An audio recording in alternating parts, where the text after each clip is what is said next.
सिकंदर ने पोरस से की थी लड़ाई।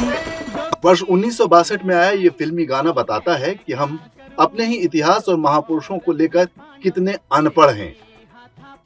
संयोग से इसकी फिल्म का नाम भी अनपढ़ ही था। सच भी यही है कि सिकंदर और पोरस की लड़ाई से हम भारतीयों को कोई लेना देना नहीं। किसी ने बता दिया कि सिकंदर महान था, जो जीता वही सिकंदर था, तो हमने मान लिया। एक कहानी भी गढ़ ली गई कि पोरस को बंदी बनाकर सिकंदर के आगे ले जाया गया था। सिकंदर ने पूछा, तुम्हारे साथ कैसा व्यवहार किया जाए? पोरस ने उत्तर दिया, जैसा एक राजा दूसरे राजा के साथ करता है। बताया गया कि इससे सिकंदर बहुत प्रभावित हुआ और उसने पोरस को छोड़ दिया। बस इतने से हम गर्व से फूल उठते हैं। सिकंदर को महान और स्वयं को एक हारी हुई दयनीय सभ्यता मान लेते हैं।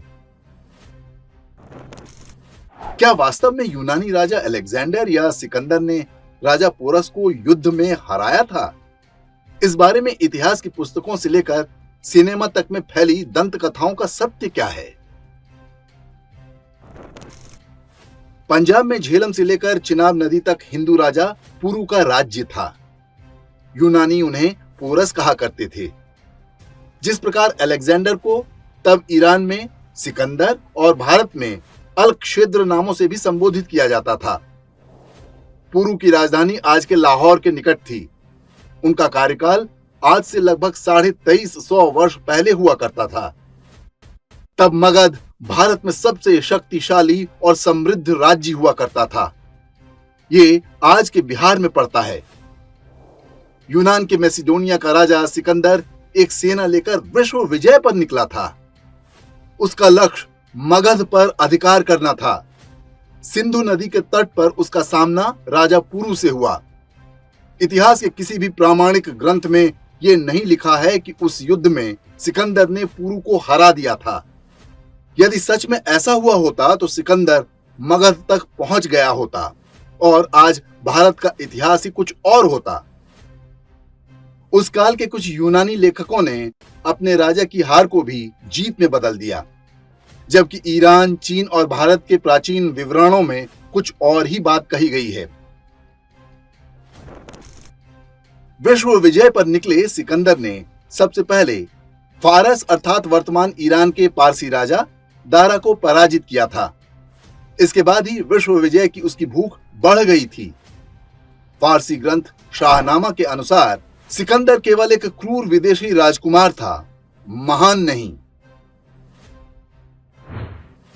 सिकंदर का अभियान जब ईरान से आगे अखंड भारत की सीमा तक पहुंचा तो उसका सामना उस क्षेत्र के राजाओं से हुआ। ये पहाड़ी सीमा पर बसे अपेक्षाकृत छोटे राज्य थे।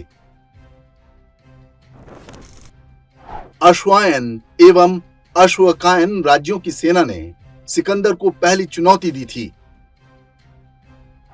आगे बढ़ने पर कुनात, स्वात, बुनेर और आजका यानी आज के पेशावर में सिकंदर को कड़े प्रतिरोध का सामना करना पड़ा था। मत्स्य राज के क्षेत्र में तो महिलाओं ने भी सिकंदर की सेना का मुकाबला किया था। सिकंदर ने मत्स्य राज के राजा को पूरे परिवार समेत धोखे से मारा था। हालांकि गंधार तक्षशिला के राजा आम्भी ने सिकंदर का स्वागत किया। आम्भी की पड़ोसी राजा पोरस से शत्रुता थी। उसे लगता था कि सिकंदर की सहायता से वो शत्रु को हरा देगा। 4वीं शताब्दी में संस्कृत के प्रसिद्ध नाटककार विशाख दत्त द्वारा रचित मुद्रा राक्षस में पोरस का उल्लेख मिलता है। सभी ऐतिहासिक वृत्तांतों के अनुसार पोरस और सिकंदर के बीच युद्ध झेलम नदी के किनारे हुआ था। यूनानी अभिलेखों में इसे बैटल ऑफ हाइडेस्पीस कहते हैं। यह युद्ध मई 326 ईसा पूर्व में लड़ा गया था। सिकंदर की सेना में 50,000 पैदल सैनिक और 7,000 घुड़सवार थे। दूसरी ओर पोरस की सेना में 20,000 पैदल सैनिक, 4,000 घुड़सवार, 4,000 रथ और 130 हाथी थे। इस युद्ध में आम्भी की सेना के 11,000 सैनिकों ने भी सिकंदर का साथ दिया था।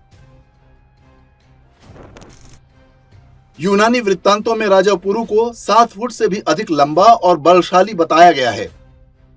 इनके अनुसार सिकंदर की झेलम पार करते ही राजा पुरु अपनी शक्तिशाली गज सेना के साथ यवन सेना पर टूट पड़े। बड़ी संख्या में सिकंदर के सैनिक हाथियों के पैरों तले कुचलकर मारे गए। सिकंदर ने अपने जीवन में कभी ऐसा युद्ध नहीं देखा था। वो और उसकी सेना इससे बुरी तरह आतंकित हो गई। हाथियों की सेना के अतिरिक्त सिकंदर ने यहीं पर पहली बार 7 फुट के भाले देखे, जिनसे एक ही सैनिक शत्रु के कई कई सैनिकों को मार सकता था। आरंभिक युद्ध में यवन सेना के कई सेनापति मारे गए। उनका मनोबल बुरी तरह से टूट गया, किंतु सिकंदर हठ पर अड़ा रहा। अपने सबसे विश्वस्त अंगरक्षकों और अंतः प्रतिरक्षा टुकड़ी को लेकर सिकंदर बीच युद्ध क्षेत्र में घुस गया, लेकिन वो किसी भारतीय सेनापति को नुकसान नहीं पहुंचा सका।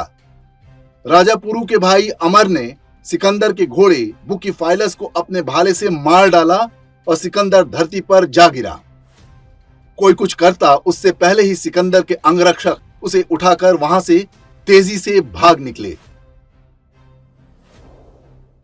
पोरस की एकतरफा जीत और सिकंदर की हार की इस कहानी पर यदि हम विश्वास न भी करें तो ये मानने के पर्याप्त साक्ष्य हैं कि झेलम के युद्ध में सिकंदर को पहली बार इतनी कड़ी टक्कर का सामना करना पड़ा था। इस युद्ध के बाद सिकंदर की सेना का मनोबल टूट चुका था। सिकंदर भी बुरी तरह से डरा हुआ था। सेना में विद्रोह की स्थिति पैदा हो रही थी, इसलिए सिकंदर ने वापस अपने देश जाने का निर्णय लिया। सिकंदर और उसकी सेना कितनी भयभीत थी, ये इसी से समझा जा सकता है कि वो जिस रास्ते से आया था उससे वापस नहीं लौटा। उसने सिंधु नदी का रास्ता चुना, जो कम खतरनाक था।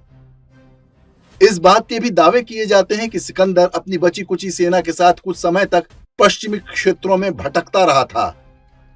इस दौरान भी उस पर हमले हुए। ऐसी कथाएं भी हैं कि एक जाट सैनिक ने सिकंदर पर भाला फेंक कर मारा था, जिससे वो बुरी तरह से घायल हो गया था।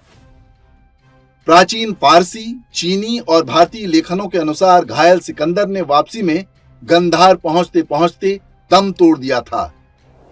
हालांकि यूनानी इतिहासकारों ने लिखा कि सिकंदर बेबीलोन यानी आधुनिक इराक में बीमारी से मरा था।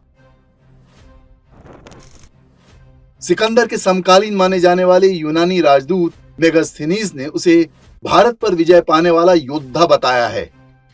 इसी के आधार पर पोरस पर उसकी जीत के दावे किए जाते हैं, जबकि इन दावों के विपरीत भी ढेरों साक्ष्य हैं। यूनानी लेखक प्लूटार्क के अनुसार सिकंदर की सेना पुरु की 20,000 की सेना के आगे टिक नहीं पाई। वो समझ चुका था कि आगे विश्व की महानतम राजधानी मगध के राजा धनानंद के 3.5 लाख की सेना उसके प्रतिरोध के लिए तैयार है। सिकंदर की जीवनी लिखने वाले रोमन इतिहासकार क्विंटस कार्टियस रूफस के लेखन में भी सिकंदर के विजयी होने का कोई दावा नहीं किया गया है। इसमें दिए वर्णन के अनुसार सिकंदर को भारत में बहुत कड़े प्रतिरोध का सामना करना पड़ा। राजा पोरस के हाथियों के आतंक का इसमें विशेष रूप से वर्णन किया गया है। यूनानी सभ्यता के चिन्हों पर काम करने वाले इतिहासकार E.A.W. बज की पुस्तक अलेक्जेंडर द ग्रेट के अनुसार झेलम के युद्ध में सिकंदर की अश्व सेना का अधिकांश भाग मारा गया। सिकंदर ने अनुभव किया कि लड़ाई जारी रहेगी तो उसकी सेना पूरी तरह से समाप्त कर दी जाएगी। अतः उसने राजा पुरु से युद्ध बंद करने की प्रार्थना की। भारतीय परंपरा के अनुसार पुरु ने शत्रु का वध नहीं किया। इसके पश्चात संधि पर हस्ताक्षर हुए और सिकंदर ने पुरु को अन्य प्रदेश जीतने में सहायता की।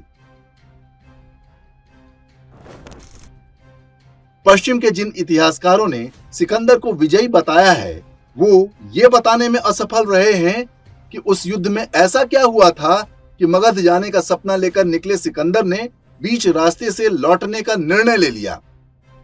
ये वापसी भी विजयी सेना की तरह नहीं हुई, बल्कि मात्र 32 वर्ष की आयु में सिकंदर ने बीच रास्ते में ही दम तोड़ दिया।